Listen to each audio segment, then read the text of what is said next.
ಅಲ್ಲಿ ಇದಕ್ಕೆಲ್ಲ ಆನ್ಸರ್ ನೀವೇ ಹೇಳ್ಬೇಕು. ಯಾಕೆಂದರೆ ನಾನು ಹೈದರಾಬಾದಲ್ಲಿದ್ದೆ ಕೆಲಸದಲ್ಲಿ. ನಾನು ಹೋಗಿ ಅಲ್ಲಿಂದ 3 ದಿನಕ್ಕೆ ಬರೋಷ್ಟರಲ್ಲಿ ನಾನು ಎಲೆಕ್ಷನಿಗೆ ನಿಲ್ಲಿಸಿ ನನಗೆ ಟಿಕೆಟ್ ಕೊಡಿಸಿ ಇದೆಲ್ಲದನ್ನು ನೀವೇ ಮಾಡಿರೋದು ಮಾಧ್ಯಮ ಮಿತ್ರರು. ಸೊ ನೀವೇ ಹೇಳ್ಬೇಕು. ಖಂಡಿತ ನನಗೆ ಇದ್ರ ಬಗ್ಗೆ ಯಾವುದೇ ಇನ್ಫಾರ್ಮೇಷನ್ ಇಲ್ಲ. ಆ್ಯಂಡ್ ಆ ಪ್ರಶ್ನೆಗೆ ಇನ್ನೂ ಕರೆಕ್ಟಾಗಿ ಉತ್ತರ ಕೊಡಬೇಕು ಅಂದರೆ ಯಾವುದೇ ಕೆಲಸ ಆಗಲಿ ಅದ್ರ ಕಡೆಗೆ ತುಂಬ 100% ಹಾಕಬೇಕು, ಅದರಲ್ಲೇ ಮುಳುಗಬೇಕು. ಯಾವುದಕ್ಕೆ ಎಂಟ್ರಾದರೂ ತುಂಬ ಅದ್ಭುತವಾಗಿ ಮಾಡಬೇಕು ಅಂತ ನಂಬೋನು ನಾನು. ಸೊ ಹಂಗಾಗಿ ಸದ್ಯಕ್ಕೆ ನನ್ನ ಸಿನಿಮಾ ಆ್ಯಂಡ್ ಜನರಿಂದ ನನಗೆ ಸಿಕ್ಕಿರೋ ಪ್ರೀತಿ ಅದು ತುಂಬ ದೊಡ್ಡದು. ಅದರಲ್ಲಿ ಇನ್ನೂ ನಾನು ತುಂಬ ಕೆಲಸ ಮಾಡೋದಿದೆ, ಇನ್ನೂ ತುಂಬ ಅಚೀವ್ ಮಾಡೋದಿದೆ. ಸೊ ಸದ್ಯಕ್ಕೆ ಅದ್ರ ಕಡೆಗೆ ಅಷ್ಟೇ ಕೆಲಸ ಮಾಡ್ತಾಯಿದ್ದೀನಿ. ನನಗೆ ನಿಜವಾಗ್ಲೂ ಇದು ಯಾವುದ್ರ ಬಗ್ಗೆನೂ ಒಂದು ಚೂರು ಇನ್ಫಾರ್ಮೇಷನ್ ಇಲ್ಲ.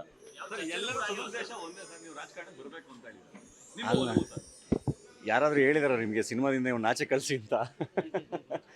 ಇಲ್ಲ, ಸಿನಿಮಾ ಮಾಡ್ತೀನಿ. ನಾನು ಸಿನಿಮಾ ಮಾಡೋಕ್ಕೆ ನಂದು ಒಂದಿಷ್ಟು ಕನಸುಗಳಿರುತ್ತಲ್ವ, ತುಂಬ ಕನಸು ಕಟ್ಕೊಂಡು ನಟನಾಗಿ ತುಂಬ ಕನಸು ಕಟ್ಕೊಂಡು ಬಂದಿದ್ದೀನಿ. ಸೊ ನಟನಾಗಿ, ನಿರ್ಮಾಪಕನಾಗಿ, ನನ್ನ ಚಿತ್ರರಂಗ ಆ್ಯಂಡ್ ಸಿನಿಮಾದಲ್ಲಿ ಇದ್ಕೊಂಡೇ ಕೆಲಸ ಮಾಡ್ಬೋದಲ್ಲ. ಸಿನಿಮಾದಲ್ಲಿ ಇದ್ಕೊಂಡೆ ನಮ್ಮ ಜನಗಳಿಗೆ ಕೆಲಸ ಮಾಡೋದು ಆ ಥರದ್ದೇನೂ ಇಲ್ಲ. ಅಲ್ಲಿ ಏನಾಗುತ್ತೆ ಗೊತ್ತಾ, ತುಂಬ ಸಿಂಪಲ್. ಲಿಡ್ಕರ್ಗೆ ಬ್ರ್ಯಾಂಡ್ ಅಂಬಾಸಿಡರ್ ಅಂತಿದ್ದಂಗೆ ಏನಾಗುತ್ತೆ ಈಗ ಎನಿ ಅಂದರೆ ಯಾವುದೇ ಒಂದು ಒಳ್ಳೆ ಉದ್ದೇಶಕ್ಕೆ ಲಿಡ್ಕರ್ ಅನ್ನೋ ಒಂದು ಸಂಸ್ಥೆಯಿಂದ ಒಂದು ಸಾವಿರಾರು ಕುಟುಂಬಗಳು ಇದ್ದಾವೆ, ಸಾವಿರಾರು ಬಡ ಕುಟುಂಬಗಳಿದೆ. ಅದಕ್ಕೆ ಬ್ರ್ಯಾಂಡ್ ಅಂಬಾಸಿಡರ್ ಆಗಿ ಅಂತ ಕೇಳಿದಾಗ ನಾನು ತುಂಬ ಖುಷಿಯಾಗಿ ಒಪ್ಕೊಂಡೆ. ಯಾಕೆಂದರೆ ಅದು ತುಂಬ ಇಂಪಾರ್ಟೆಂಟ್ ಕೂಡ. ಸೊ ಅದು ಒಂದೇ ಉದ್ದೇಶ ಬಿಟ್ಟರೆ ಅದರಿಂದ ಯಾವುದೇ ರಾಜಕೀಯ ಉದ್ದೇಶಗಳು ಡೆಫಿನೆಟ್ಲಿ ಇಲ್ಲ. ಹಾಂ, ನಿಮ್ಮನ್ನೆಲ್ಲ ಜೊತೆಗೆ ಕರ್ಕೊಂಡು ಹೋಗಿ ಮಾತಾಡಿ ಅದಾದಮೇಲೆ ಡಿಸಿಷನ್ ತೊಗೊಳ್ಳೋಣ ಹಂಗೆಲ್ಲ ಖಂಡಿತ ಆಸೆ ಇಲ್ಲ. ಸುಮ್ಮನೆ ಡಿಸಿಷನ್ ತೊಗೊಳ್ಳೋಣ ಅಂತ ಹೇಳಿದ್ದು ನಾನು, ನನ್ನ ಸಿನಿಮಾ ಅಷ್ಟೇ.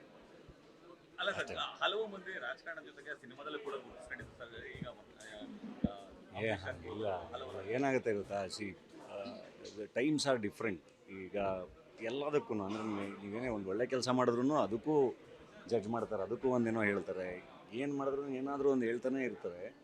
ಇನ್ನು ಕಲಾವಿದರಾಗಿ ಏನಾಗುತ್ತೆ ಗೊತ್ತಾ, ನಾವು ತುಂಬ ಎಮೋಷ್ನಲ್ ಇರ್ತೀವಿ. ಆ್ಯಂಡ್ ಕೆಲವೊಂದು ಸರಿ ರಿಯಾಕ್ಟು ಮಾಡಿಬಿಡ್ತೀವಿ. ಸೊ ಪೊಲಿಟಿಕ್ಸಿಗೆ ಬೇಕಾಗಿರೋದು ಬೇರೆ ಮೈಂಡ್ಸೆಟ್. ನಾನು ಹೇಳ್ತಿರೋದು ರಾಜಕಾರಣ ಬೇರೆ, ನಾಯಕನಾಗಿರೋದು ಬೇರೆ.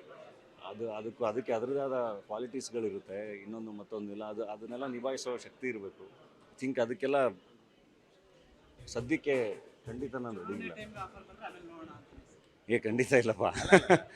ಅಲ್ಲ, ನೀವು ಅಬ್ಸರ್ವ್ ಮಾಡಿದರೆ ನಾನು ಕ್ಯಾಂಪೇನ್ಗಳಿಗೇ ಹೋಗಿಲ್ಲ. ನನ್ನನ್ನೇನು ಕರೆದಿಲ್ಲ ಅಂತಲ್ಲ, ನನಗೂ ಎಲ್ಲ ಪಕ್ಷಗಳಿಂದನೂ ಗೆಳೆಯರಿದ್ದಾರೆ, ಎಲ್ಲ ಕಡೆಯಿಂದನೂ ಫ್ರೆಂಡ್ಸ್ ಇದ್ದಾರೆ. ಸೊ ಎಲ್ಲರೂ ಕರೆದಿದ್ದು ಹೌದು, ನಾನು ಹೋಗಿಲ್ಲ. ಏಕೆಂದರೆ that's not my cup of tea. ನನಗೆ ಅದರಲ್ಲಿ ಇನ್ವಾಲ್ವ್ ಆಗೋಕ್ಕೆ ಇಷ್ಟ ಇಲ್ಲ. ನಾನು ಕಾಮನ್ ಮ್ಯಾನ್ ಆಗಿರೋಕ್ಕೆ ಇಷ್ಟಪಡ್ತೀನಿ. ಜೂನಲ್ಲಿ ನಾನೊಂದು ಕೋಟಿ ಅಂತ ಒಂದು ಸಿನಿಮಾ ಮಾಡಿದ್ದೀನಿ. ತುಂಬ ಕಾಮನ್ ಮ್ಯಾನ್ ಪಾತ್ರ, ಕಾಮನ್ ಮ್ಯಾನ್ ಸಿನಿಮಾ ತುಂಬ ಇಷ್ಟ ಆಗುತ್ತೆ. ಕಾಮನ್ ಮ್ಯಾನ್ ಆಗಿ ನಾನು ಮಾಡಿರೋದು. ಬಂದೆಲ್ಲ ಸಿನಿಮಾ ನೋಡಿ ಅಂತ ಹೇಳಕ್ಕೆ ಇಷ್ಟಪಡ್ತೀನಿ. ಈ ಬಾರಿ MP ಎಲೆಕ್ಷನ್ಗೆ ನೀವು ನಿಲ್ತಿಲ್ಲ ಅಂತ ಮಾತನ್ನ ಕರಾರವಾಗಿ ಹೇಳಿದ್ರಿ. ಕ್ಯಾಂಪೇನ್ಗೆ ಹೋಗ್ತಿದ್ದೀರಾ ಇಲ್ವಾ ಈ ಬಾರಿ? ಇಲ್ಲ, ನಾನು ಅದು ಕ್ಯಾಂಪೇನ್ಗೆ ಇಲ್ಲ. ನನಗೀಗ MLA ಎಲೆಕ್ಷನ್ಗಳಲ್ಲೂ ನಾನು ಕ್ಯಾಂಪೇನ್ಗೆ ಹೋಗಿಲ್ಲ. ಕರೆದಾಗ ಖಂಡಿತ MP ಎಲೆಕ್ಷನಲ್ಲೂ ಕ್ಯಾಂಪೇನ್ಗೆ ಹೋಗೋದ್ರ ಬಗ್ಗೆ ನಾನು ಖಂಡಿತ ಯೋಚನೆ ಮಾಡಿಲ್ಲ. ಖಂಡಿತ ಇವಾಗಂತೂ ಯೋಚನೆ ಮಾಡಿಲ್ಲ. ನಿಮ್ಮ ಪ್ರಕಾರ ರಾಜಕಾರಣ ಗೊತ್ತಿಲ್ಲ ನನಗೆ. ಬಟ್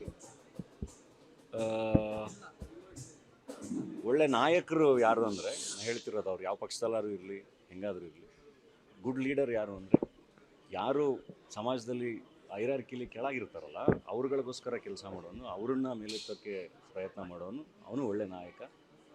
ಆ್ಯಂಡ್ ಅವ್ರಿಗೆ ಸ್ಪಂದಿಸೋರು ಎಲ್ಲರೂ ಒಳ್ಳೆ ಪ್ರಜೆಗಳು. ಅನುಕ್ಷಣದ ಸುದ್ದಿಗಳಿಗಾಗಿ ವಿಸ್ತಾರ ನ್ಯೂಸ್ ಯೂಟ್ಯೂಬ್ ಚಾನೆಲ್ ಸಬ್ಸ್ಕ್ರೈಬ್ ಮಾಡಿ. ಹೊಸ ಸುದ್ದಿಗಳ ನೋಟಿಫಿಕೇಶನ್ಗಾಗಿ ಬೆಲ್ ಐಕಾನ್ ಕ್ಲಿಕ್ ಮಾಡಿ. ಲೇಟೆಸ್ಟ್ ಅಪ್ಡೇಟ್ಸ್ಗಾಗಿ www.vistaranews.com ವೆಬ್ಸೈಟ್ಗೆ ವಿಸಿಟ್ ಮಾಡಿ. ಅಂಗೈಯಲ್ಲೇ ಜಗತ್ತಿನ ಸುದ್ದಿ ತಿಳಿಯಲು ವಿಸ್ತಾರ ನ್ಯೂಸ್ ಕನ್ನಡ ಆಪ್ ಡೌನ್ಲೋಡ್ ಮಾಡಿ.